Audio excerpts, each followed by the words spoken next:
Hello friends, आपके अपने YouTube channel MIM news bulletin में आपका हार्दिक स्वागत है।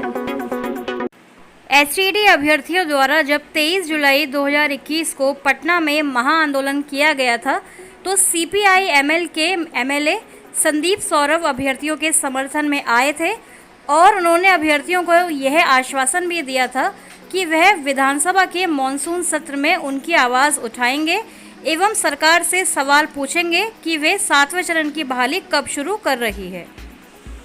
आज विधानसभा में STD 2019 की बहाली के संबंध में संदीप सौरभ द्वारा पूछे गए प्रश्न का माननीय शिक्षा मंत्री द्वारा गलत और गुमराह करने वाला जवाब दिया गया है।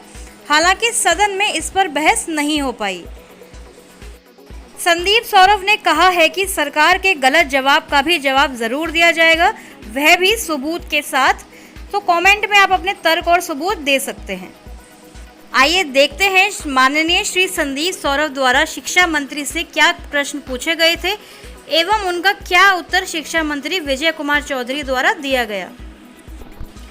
पहला प्रश्न, क्या यह बात सही है कि STD 2019 के विज्ञापन के अनुसार कुल 37,000 रिक्तियों के विरुद्ध उतने ही अभ्यर्थियों की विषयवार एवं कोटिवार मेधा सूची जारी कर उन्हें नियुक्ति दी जाएगी तथा 12 मार्च 2021 के परिणाम में 24,599 अभ्यर्थियों को क्वालिफाई घोषित कर उन सबकी नौकरी पक्की समझी जाए कि बात सरकार द्वारा कही गई थी। यह प्रश्न हमें तो तर्क संगत लगता है, लेकिन देखेंगे कि शिक्षा मंत्री द्वारा इसका क्या जवाब दिया गया था। पहले दूसरे प्रश्न की तरफ चलते हैं।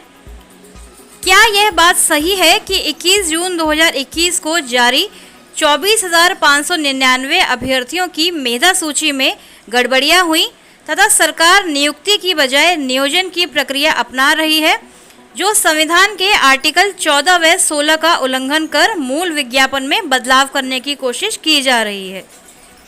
तो फ्रेंड्स, ये हम सब जानते हैं कि मेधा सूची बनाने में कुछ गड़बड़ियां हुई हैं और सरकार अब सीधे नियुक्ति की बजाय नियोजनवाद की प्रक्रिया में STD अभ्यर्थियों को फंसाना चाहती है। तो इसका जवाब देखने से पहले हम प्रश्न 3 की तरफ चलते हैं। यदि उपर्युक्त खंडों के उत्तर स्वीकारात्मक हैं, तो क्या सरकार पहले से स्वीकृत अन्य पदों को जोड़कर सभी उत्तीर्ण परीक्षार्थियों को नियोजन के बजाय नियुक्ति देने का विचार रखती है? हाँ तो कब तक, नहीं तो क्यों? तो यह आखिरी और तीसरा प्रश्न जो संदीप सौरभ द्वारा शिक्षा विभाग से पूछा गया था, ये सबसे महत्वपूर्ण जान पड़ता है, क्योंकि अभी सभी अभ्यर्थियों की यही मांग है कि कुछ सीटों को बढ़ाया जाए ताकि सभी अभ्यर्थियों की बहाली हो सके। अब देखते हैं कि शिक्षा विभाग यानी शिक्षा मंत्री द्वारा इन 3 प्रश्नों का क्या जवाब दिया गया था।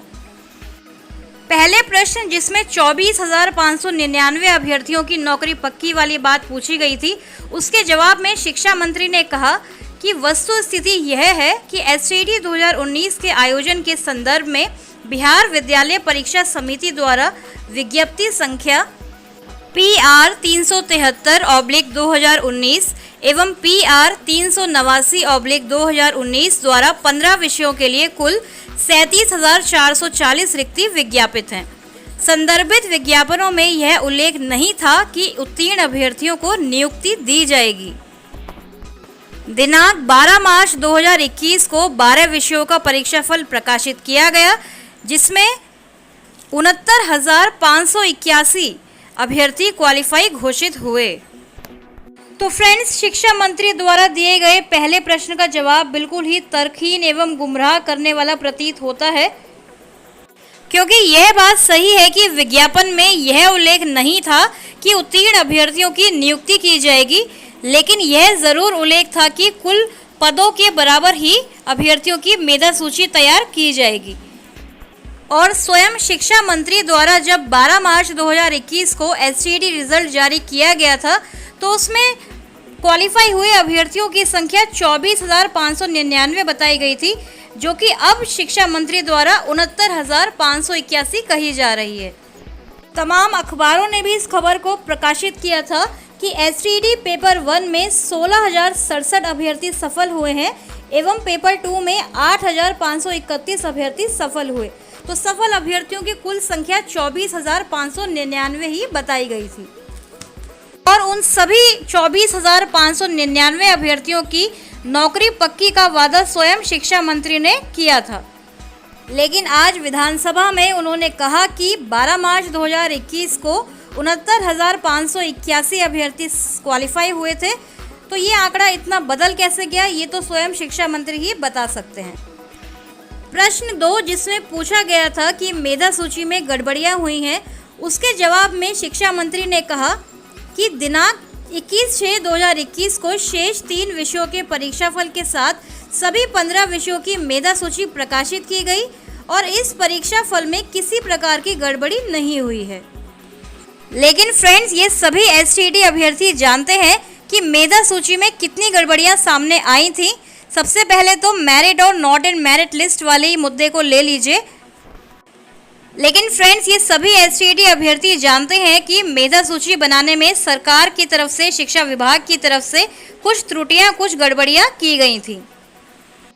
संदीप सौरभ के तीसरे प्रश्न, जिसमें उन्होंने पूछा था कि क्या सरकार स्वीकृत अन्य पदों को जोड़ती है या नियुक्ति देने का विचार रखती है, इसके जवाब में शिक्षा मंत्री ने वही अपना पुराना बयान दोहराया कि एसटीईटी 2019 के लिए न्यूनतम उत्तीर्णांक के आधार पर क्वालिफाइड घोषित सभी अभ्यर्थियों को माध्यमिक एवं उच्च माध्यमिक शिक्षकों के 7वें एवं आगे की नियुक्ति के चरण में सम्मिलित होने का अवसर दिया जाएगा। तो फ्रेंड्स, इस पर भी शिक्षा मंत्री ने सीटों को बढ़ाने का, स्वीकृत पदों की संख्या को बढ़ाने का कोई जिक्र तक नहीं किया और उन्होंने वही अपना पुराना बयान जो वो हमेशा से देते आए हैं, उसी को विधानसभा में भी दोहरा दिया। तो फ्रेंड्स, अब देखते हैं कि शिक्षा मंत्री द्वारा विधानसभा में दिए गए इन अटपटे जवाबों का एसटीईटी अभ्यर्थी एवं शिक्षक बहाली पर क्या असर पड़ता है, ये तो आगे आने वाला वक्त ही बताएगा। इससे रिलेटेड अगर कोई भी खबर आएगी तो आपको सबसे पहले अपडेट किया जाएगा। इसी तरह बिहार एसटीईटी एवं 7वें चरण के शिक्षक बहाली से संबंधित किसी भी अपडेट को सबसे पहले पाने के लिए हमारे चैनल MIM न्यूज़ बुलेटिन को सब्सक्राइब करें एवं बेल आइकन दबाना ना भूलें। Thank you for watching.